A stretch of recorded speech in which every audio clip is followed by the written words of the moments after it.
नमस्कार काका, तुमचं नाव आणि पत्ता सांगा. माझं नाव अशोक निरंजन डाव लाखोलकर. राहणार कुठले? गट नंबर 12 वडगाव कोल्हाटी. वडगाव कोल्हाटी, छत्रपती संभाजीनगर. हो समजलं. तर तुम्ही ही जी बॉटल घेतली होती बघा, आर्थरीस जॉईंट केअर, तर हे औषध कशासाठी घेतलं तुम्हाला? मला थकवा जाणवत होता हमेशा.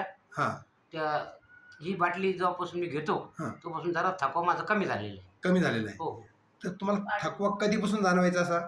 मला जवळजवळ 2010 पासून. 10 पासून तुम्हाला थकवा जातो. 2024 सध्या आहे की नाही? हो. थकवा खूप जाणवायचा. खूप जाणवतं. मग तुम्ही काही औषधी घेतली का अशी काही हो याच्यामध्ये? घेत होतो मी. घेत होते. हां. डॉक्टरच्या गोळ्या वगैरे घेत होतो. मग त्याने पण- पूर्णपणे बरं वाटायचं का असं? नाही पूर्णपणे त्यांना बरं वाटत नव्हतं. हां. औषध घेतल्यापासून मला जरा म्हणजे चंचलपणा संवाद आलेला आहे माझ्या. सोबत झाला. आता ही जॉईंट केअर आहे. मग तुमचे काही जॉईंट दुखायचे का? हो. पाय पण दुखायचे, हो, पाय काही दुखायचे. हाडांचे प्रॉब्लेम तयार व्हायचे का? पाठ दुखायची. पाठ पण दुखायची. हो.